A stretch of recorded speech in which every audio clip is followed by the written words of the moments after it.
Lose yourself in the folklore of the land in tonight's bedtime story. Sleep Sorcery is a folklore and fantasy-inspired sleep series.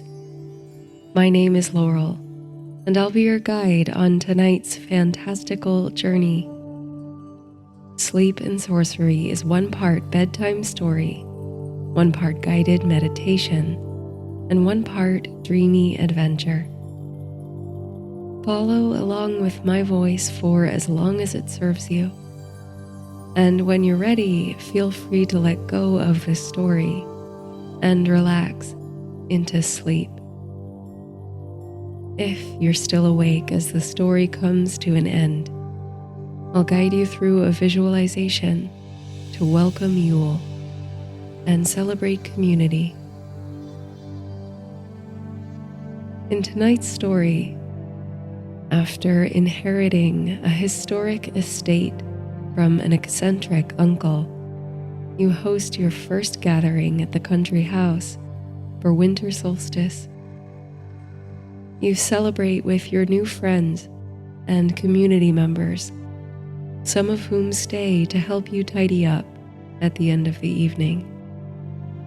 Once the house is back to rights, you wind down by the fire. Naturally, someone starts telling stories. As tall but true tales unfold, you begin to recognize patterns in the sometimes magical or supernatural occurrences in the region, with your historic mansion at the heart. If you enjoy this story and want to hear more of the magical goings-on at Covenshire House, I have several other sleep stories that revolve around this location and its characters. Look for the Holly King and the Oak King, the Pageant Wagon, and the Book of Merlin in the Sleep Sorcery feed, wherever you listen.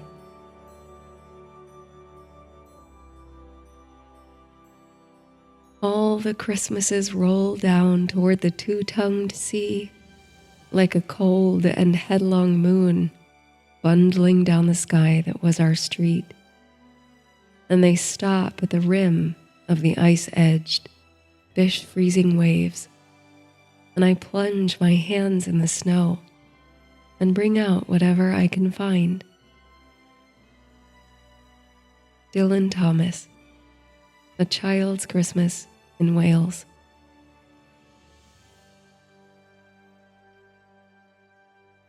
Holly hangs across the mantel. Cinnamon and orange tangle with the aroma of evergreen and the tinkling of piano keys with the music of laughter. Soon a chorus of untrained voices chime with the melody of Here We Come a-wassailing. Someone has started a caroling circle in the next room, it seems. As you busily survey the food table, clearing up empty serving dishes and uncovering new trays of hors d'oeuvres and baked goods, you hum along with the merry singers. For the first time since you arrived in this part of the country, the house is abuzz with people, activity, and palpable human energy. And though you are occupied with the frenzy of a first-time host entertaining a surprising amount of people, you do your duties cheerfully, grateful for the newfound community. Covenshire House, this venerable country estate, was left to you a few years ago in your uncle's will. It came as a surprise. You'd always liked the solitary fellow who brought the most exquisite gifts to family Christmas parties and had kind, crinkly eyes you remember well. But it wasn't as if you were terribly close. But the more you've come to learn about him since you came to live here, the more you've realized that perhaps Given his reclusive tendencies, you were in fact one of his closest and most cherished relatives. He saw something in you, you suppose, that seemed to fit in with the eccentric and sometimes extraordinary nature of the Covenshire estate and its surrounding landscape. For this, you've acquired a profound gratitude.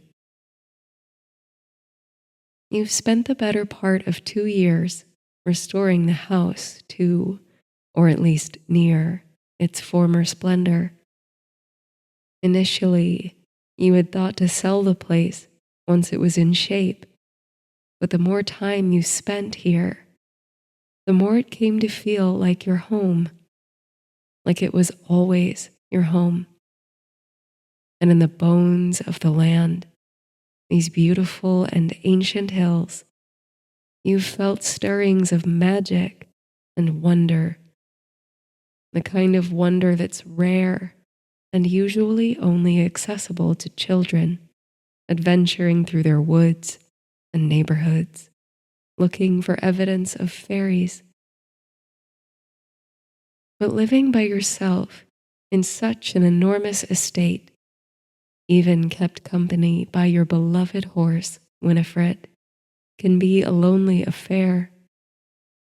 In recent months, you've endeavored to get yourself out of the house and into the community. Sometimes that's merely a trip to the market.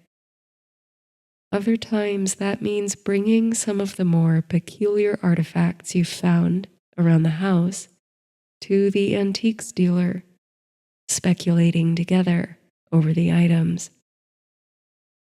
And lately you've sought to embed yourself more in community spaces, even joining a book club and taking long walks or horseback rides with local wildlife enthusiasts. It's brought you immense satisfaction, further planting your roots here. Perhaps more than anything, more than the awe-inspiring countryside or the welcoming community, what keeps you here at Covenshire is the unending curiosity. Since moving in, you've had a number of experiences that can't be easily explained. You've brushed up against beings and forces you have no other word for than magic, especially at times of transition within the year. The summer and winter solstices, the changing of the seasons, when the world seems to hum with liminality. You rarely speak of these strange occurrences to others, not for fear that they might not believe you. In fact, there's an unspoken twinkle in the eyes of folks around here that suggests familiarity and comfort with the unknown, but out of a sense of sanctity. The things you've seen, a sacred circle in the heart of the nearby woods, visions of the past and future through the pages of an old book, and a Christmas visit from a medieval pageant wagon. They all felt intensely personal, sightings meant for you and you alone. A part of you longs to discover the causes and connections of these uncanny encounters, wants to put it all together like pieces of a puzzle. But another part enjoys simply dancing in the mystery, never knowing what wondrous thing may happen next. Tonight is the Winter Solstice, the longest night of the year. Through all the preparations of the day and all the festivities of the evening, you've felt something of a prickling, a thinness to the atmosphere, a sparkle. uncovering a tray of homemade pastries brought by a neighbor and turning to go into the other room, where voices trill and laugh.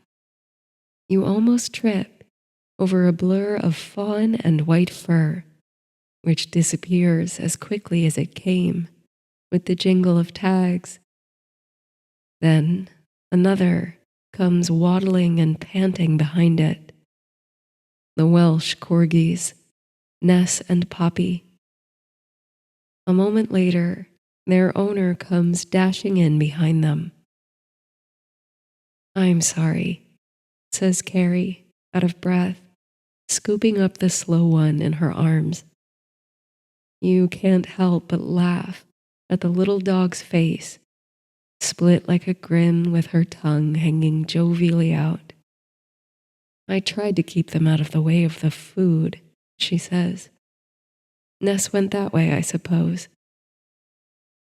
You respond in the affirmative and chuckle as Carrie heads toward the drawing room, where a cry of laughter indicates that Ness is getting up to more mischief. This party has seemed to attract the most agreeable kind of chaos, you think. The kind that's rosy-cheeked, musical of voice, and plump with sweets and pies. Joy permeates this place. So you follow Carrie into the room, where now echo the sweet strains of the holly and the ivy. The great fir tree towers in the corner of the room, trimmed with red ribbon, twinkling lights, and bright, reflective baubles. David, the town bookseller, is seated at the piano, tickling the ivories with elegant flourishes. He's encircled by 5 or 6 of your guests in their finest holiday sweaters, all belting out their favorite carols. Other guests lounge on the sofas and armchairs, grazing on cheese cubes and biscuits from paper plates.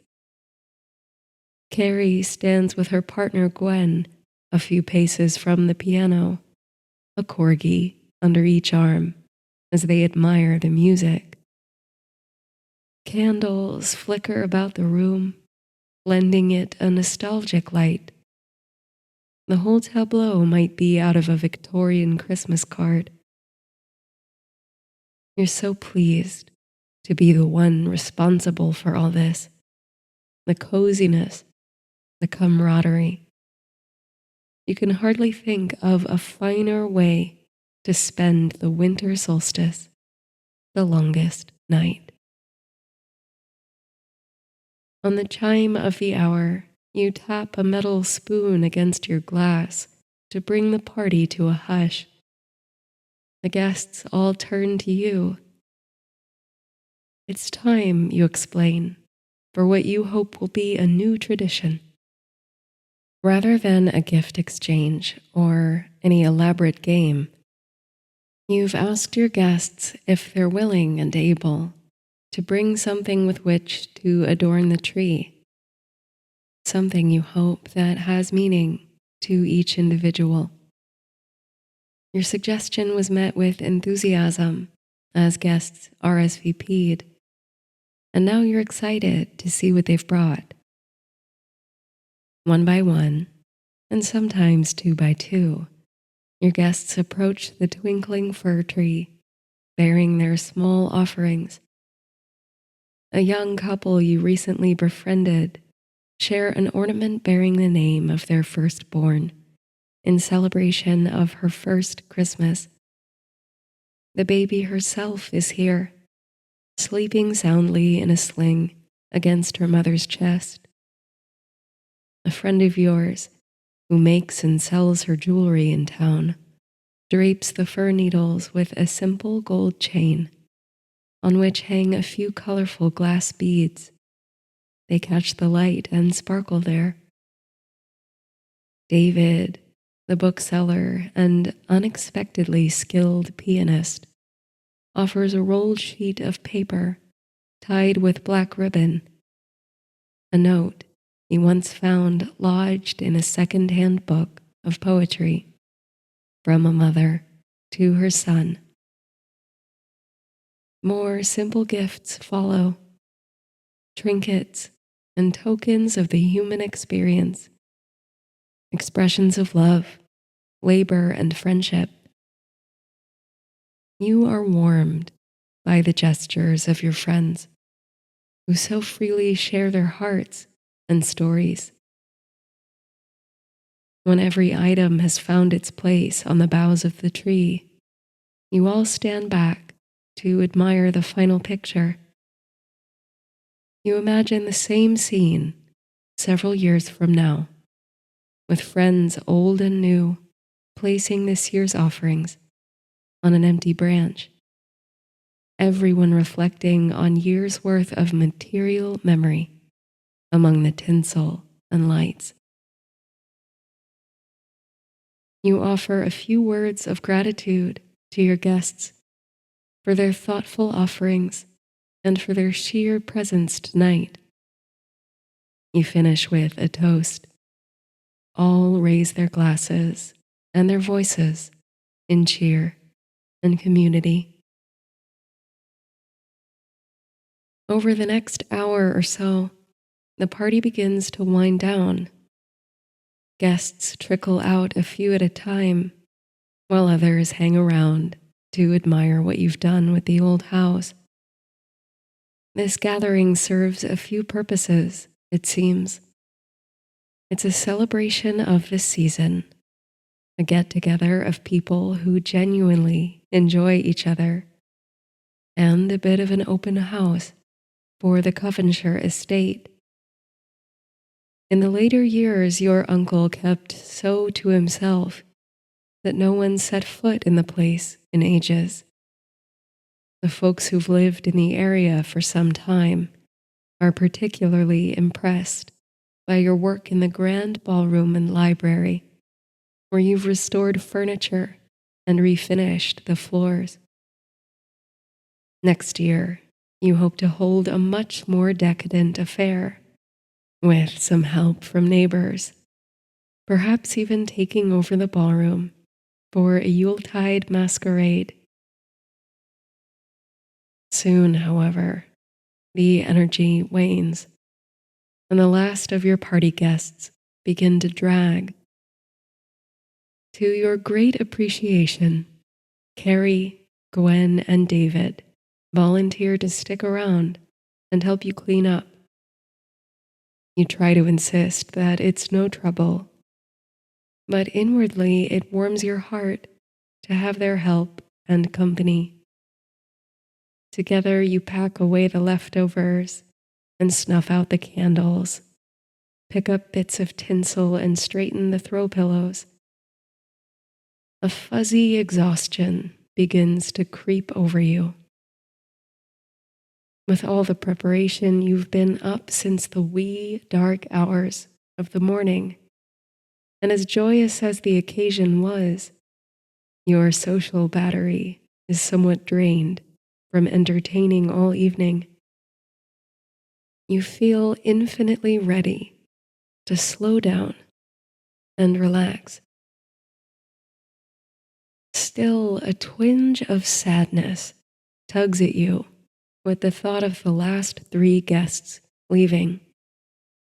Over the last year, you've come to find a close kinship with them, all in different ways.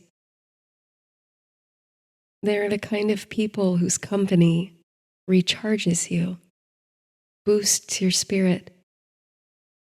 Now is the first time you've all 4 been together. So, with the house as close to rights as it can be tonight, you suggest they stay for a nightcap or a cup of tea to unwind. Your comrades are thrilled with the notion, so you put the kettle on and light a fire in the grand fireplace in the sitting room. The flames crackle and pop, reflecting against the glass of the large front window. Pulling the curtains aside to admire the view of the landscape at night, you notice light flurries of snow falling in the dark. Your friends join you, settling into chairs and sofas. Even the corgis, their energy at last expended, curl up to rest beside the fireplace. Over tea and mulled wine, you reflect together on the wonderful success of the party, how gleeful the atmosphere was, and how good the house looks. You beam with pride. And in the warmth of the hearth, the conversation sweeps past pleasantries into the kind of comfortable rapport common among old friends. You recall aloud your first time meeting Carrie while out for a ride by the lakes. She was standing knee-deep in the shallows, her jeans rolled up, gathering fistfuls of water mint. She introduced herself as the Lady of the Lake, you say. I had potions to brew, Carrie laughs. But that is what some people call me, I swear. No one calls you that but you, chides Gwen, who then adds with a smile, but it suits you. Especially after last spring, Carrie says knowingly. At this, you and David share a look of curiosity, then both turn back to Carrie. Last spring, David says. What happened last spring? Carrie's face lights up as if she's delighted to have the opportunity to tell this story. She crosses her legs and leans forward a bit. If I'm going to tell it, she says in a hushed tone, I need you to keep an open mind. Everything I'm about to say really happened, I promise. I'm not out of my mind. Well, Gwen interjects jokingly, and she's met with a playful shove by Carrie. The fire plays across the sitting room floor, snow falling swiftly outside the window, and Carrie begins her tale. It was March, very close to the vernal equinox, if not the night itself. Gwen was off in Cheshire for a retreat, so I was home alone with the dogs. And I remember it was a full moon, a supermoon, I think, because I caught sight of it through the kitchen window while I was washing up. It was so enormous and orange. I had to go outside and get a proper look at it. Our house is a stone's throw away from the lake, and on a clear night, it's just gorgeous. So I decided to go out to the shore. But when I got there, it wasn't such a clear night after all. There was a heavy mist that seemed to have suddenly rolled in, just floating over the surface of the lake. Not a cloud in the sky, just this mist. So I could see the moon overhead, so big I could have reached out and touched it. But I could also see its reflection, not on the water, but on the mist. This glowy golden ether swirling there on the lake's surface. It was hypnotic, really. I couldn't pull myself away. But then as I watched, frozen there and mesmerized, the moon's reflection began to change. It started to coalesce, to come together into something denser than mist, something solid. I watched as it gradually took on the shape of a woman made out of mist, standing there in the center of the lake, her feet resting right on the surface of the water. I couldn't make out her features just yet because of all the mist, but I could see her silhouette, clear as day. Then slowly, the mist cleared, little by little, leaving her there in the middle of the lake. She looked like she was made out of moonlight, all pearly and gleaming. Her hair was white, though I couldn't tell her age. She seemed ageless, really, venerable and wise, and also youthful and light. I felt utterly and completely at peace in her presence. No fear, no apprehension, as if the glow she radiated was warming me through, comforting me. And then I noticed the raft. I hadn't seen it before, perhaps because of the mist, but there was a little raft bobbing there by the shore. It seemed like a sign, so I climbed onto the raft, untied it, and rowed out to meet her there. I remember she was barefoot when she touched down on the raft before me, and she was radiant, so beautiful it was difficult to look directly at her, but I couldn't look away. I thought she must be a fairy woman or a goddess. Being beside her was nourishing somehow, like she was filling me up with energy. I felt compelled to say something to her, but I wasn't sure what to say. So I told her my name. She smiled and nodded, as if she already knew. Then she leaned toward me and whispered something in my ear.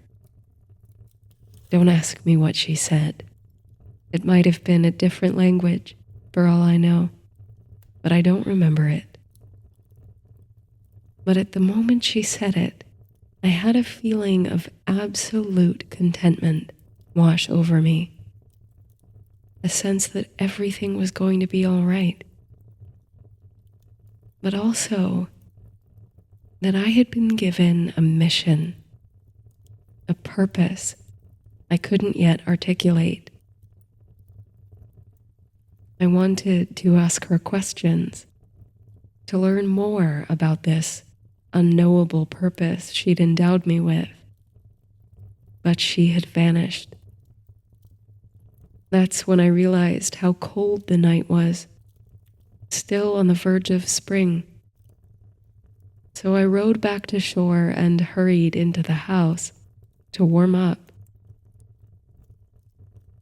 The next morning I woke up much later than I normally do, and Gwenny was already back. She came in with breakfast and asked me what I'd done in the front garden. I didn't know what she was talking about, so I followed her out there. And on the edge of the garden, out of nowhere, there was a sapling. I hadn't planted it, but there it was, with silver bark and budding branches. I'd never seen a tree like it before. I've just had this feeling ever since that the tree is somehow connected to my encounter with the woman of the lake, the fairy, or whatever she was. Like I've been tasked with caring for this tree, for her. I've gone back to the lake night after night since, just to look out and see if she returns, so I can ask her what I'm meant to do. I haven't seen her yet, nor have I seen that raft again, but I have looked after the tree. I'm certain there's something special about it. In fact, it bore fruit this past season. Apples, but the strangest, most beautiful apples you can imagine. One side yellowy golden as the sun, and the other a whitish silver like the moon, like the Lady of the Lake. There's a crackling silence as Carrie finishes her tale. You feel a shiver of synchronicity. It seems you're not the only one here who's experienced the unexplained. So, your nightly sojourns to the shore. David speaks first, his eyes bright.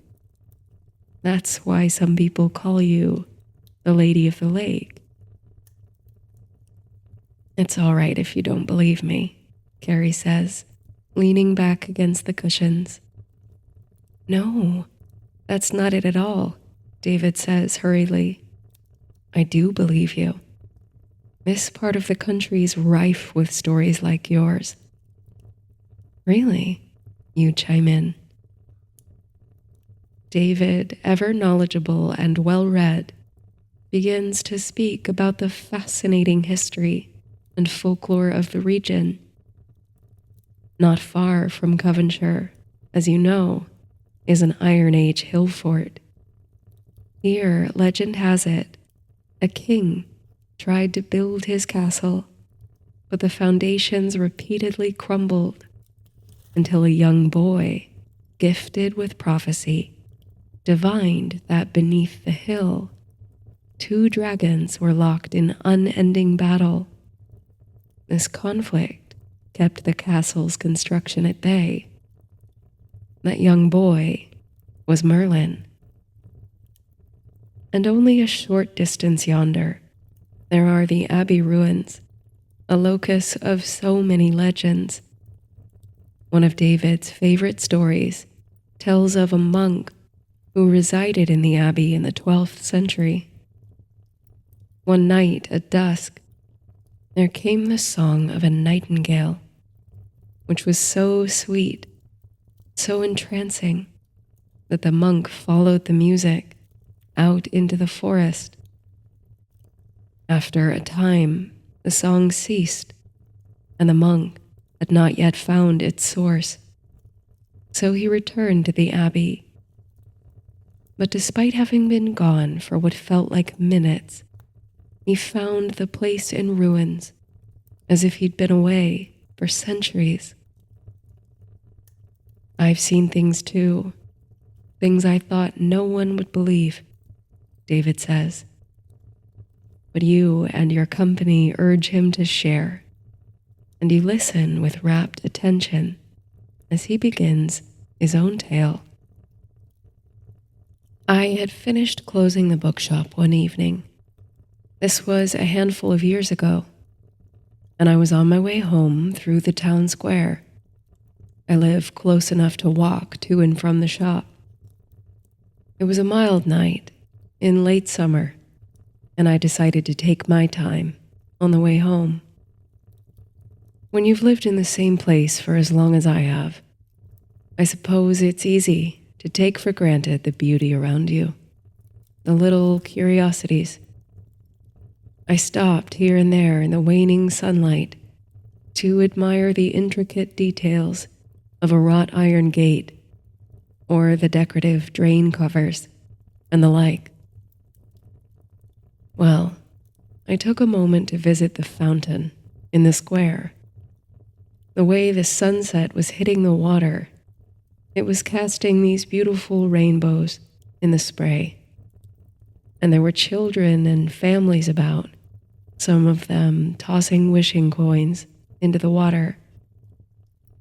But as I looked into the pool, I saw something so unusual, so wondrous. I thought at first I must be dreaming.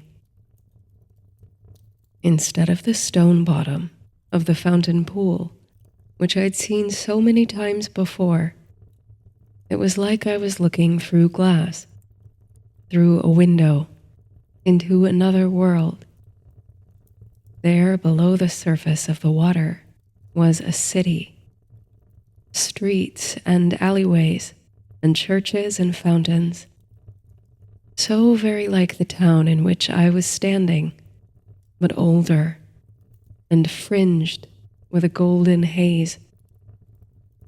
I looked to those others who played near the fountain, but no one else seemed stricken with the same vision. I knew it might make me look like a fool, but I reached in with one hand to touch the surface of the water, just to see if I could reach that strange subterranean city. But as soon as my fingers disturbed the water, the ripples washed the vision away. I left, thinking I must have imagined it, that it was only the angle of the light and the reflection of the buildings in the square playing tricks on me. I carried on as normal and all but forgot, until several months later, when I saw the city again. This time, however, it wasn't in the fountain. I had family visiting, and I took them to see the ruins of the abbey, actually. There was snow on the ground that day, but the sun was shining, one of those pleasantly crisp winter mornings. And as we were strolling around the ruins, I wandered in one direction while my family were observing the colonnades. The sun came streaming through what remains of the tracery in the grand archway, and I swear it was as if, through that doorway, there shined the other place. I could just make out, through the blinding golden light, a winding alley lined with structures. It seemed to call out to me, inviting me in, and I wanted to go. But just then, I heard my name, and I turned round to see my family waving me over. When I looked back at the archway, the city had vanished again. Sometimes I wonder if I missed my chance to pass through the portal, or if I really did only imagine it. But deep down, I believe I'll see the doorway again. I'm not sure where or when, but I'll find my way to the other place one day. As David concludes his story, your eyes drift to the frostwork on the window pane, where your imagination etches a map onto the burgeoning ice crystals, now illuminated in the glow of firelight. You can see in your mind's eye the shining lake where Carrie's goddess touched down, the garden where a silver apple tree now grows, the town square where the fountain flickered with a sunken city, the bookshop where David pores over volumes of lore, the ruins of an abbey where nightingales sing, an Iron Age hill fort, home of dragons, the wild wood where you once witnessed the turning of the wheel of the year. Your inner gaze draws curved lines connecting the locations, settling into spirals. 3 spirals connected at the center. And there at the center of this map is Covenshire House. Something more than a fire in the hearth is crackling now within this room. There is new kinship forged here, a network of invisible cities, beings, stories, binding you all together. It was more than good fortune that brought you to cross paths with these fellows, you think. There was something of fate in it, too. You can feel it now, that with the people in this room, on this dark night, you'll learn to navigate the unseen worlds, those fairy realms and echoes of history that seem to slide in and out of focus for you, with Covenshire House at the heart of it all. Snow tumbles softly beyond the pane, gathering and dancing in the darkness. Midnight approaches, the axis of the year. It's far too late to send your comrades home through the whistling dark, and the empty country house has rooms to spare. But there won't be much sleep tonight, you think, for there are 1,000 tales left to tell and secrets left to spill. There are mysteries in every corner of Covenshire. There are hidden realms on every page of every book in the grand library. This place, this magical house that called to you across land and sea, extends its fairy reach, its spiral arms, and gathers up stories. Only you can say what will come in the next chapter.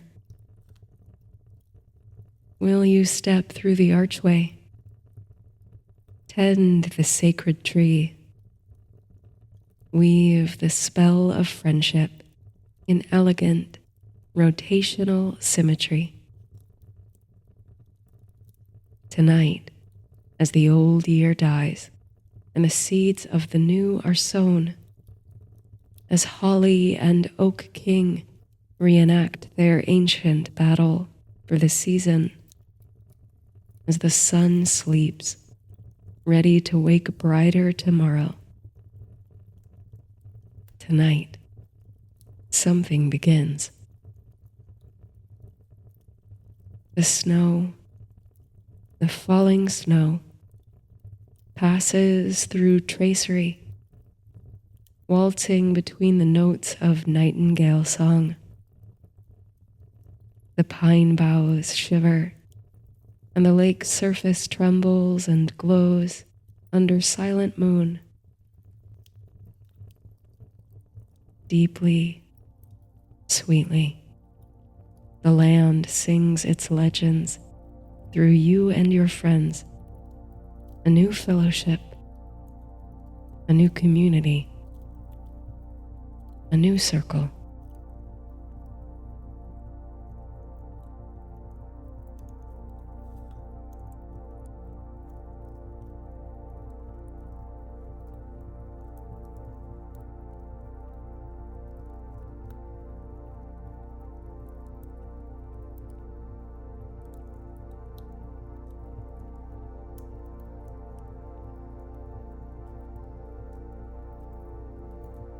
Soft heart, soft limbs,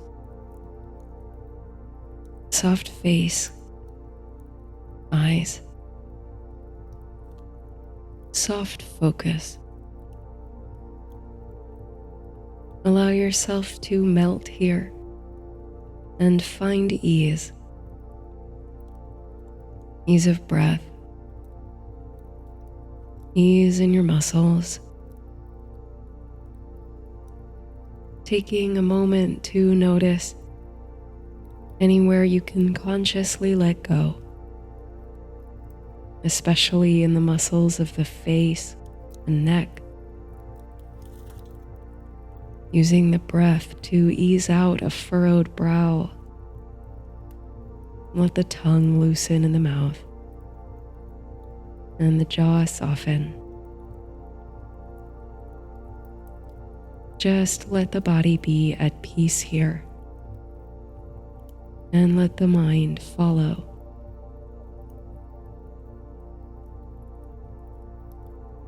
Allow my voice to guide you over the oceans, over snow-covered landscapes, to quiet countryside,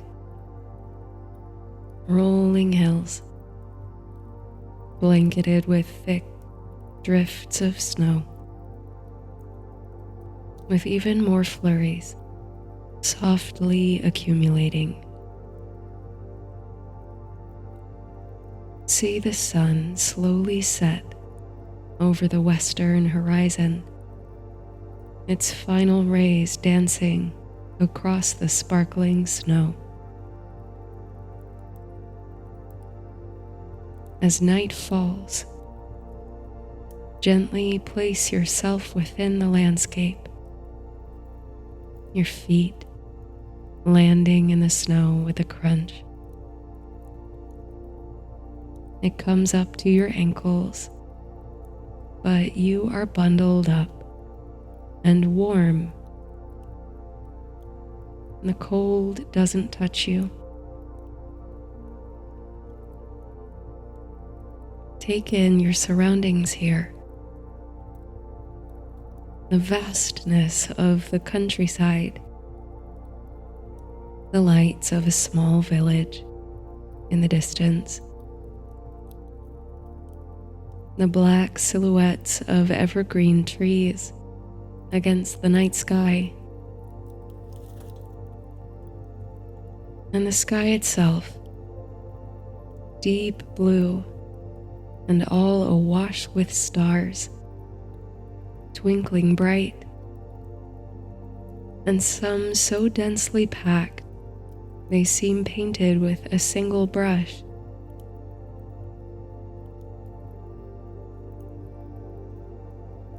Search the skies and find the moon, and notice its phase. Does it wax or wane? Is it full, dark, or a narrow crescent? Take a moment to reflect on what the phase of the moon in your mind's eye might be telling you. Can you divine a message from the moon about this time of year? Maybe something to bring with you into the new year, or something to leave behind. Sit with this message for a moment, if you like, perhaps crafting it into an intention, something to offer up to your unconscious, to your sleep.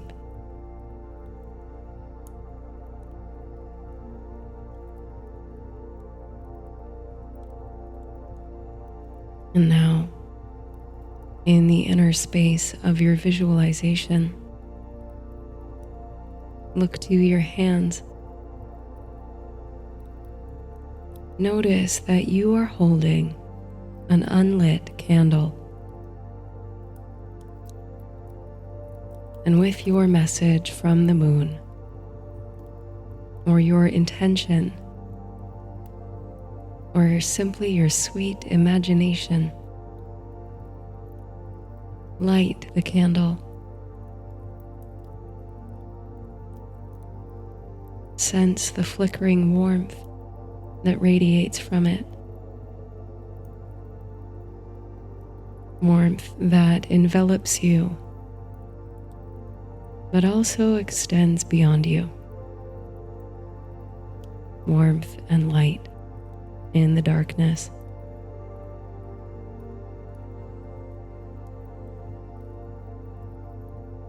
Scan the landscape with your mind's eye and notice that somewhere in the distance there comes another light,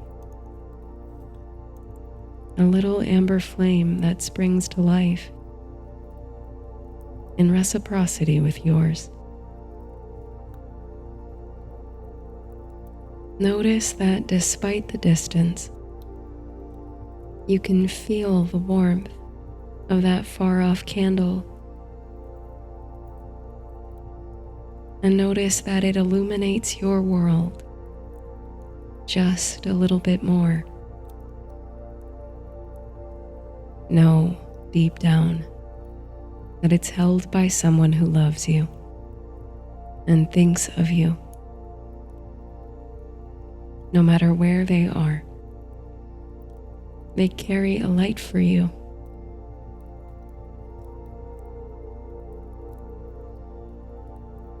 Lift your inner gaze to see another light appear in the glittering dark. Another candle lit for you, for others. Watch as more tiny, flickering flames appear, lighting up the landscape, warming you, warming each other. Know that your light, however small, has infinite reach, has infinite potential to grow, to expand the circle, to nurture community. That's the thing about fire. Use your flame to ignite another's, and you won't lose any light.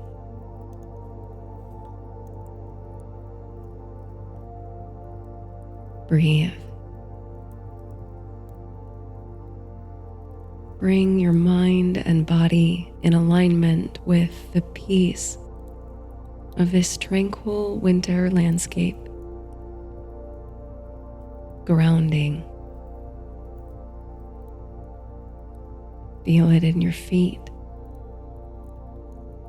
the lower body, the torso, the arms and shoulders, the head and the neck.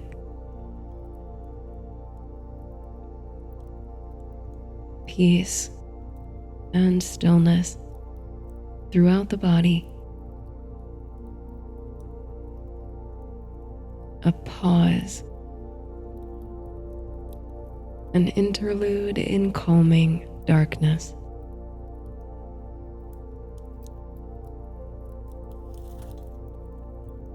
Soften. Trust your light, your love, the candle you hold for your loved ones, and the ones they hold for you. Infinitely giving, and like the sun emerging after the longest night, inextinguishable.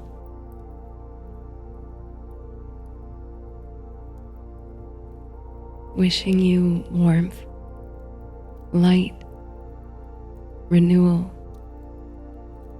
community, and all the blessings of Yule and the new year. Good night.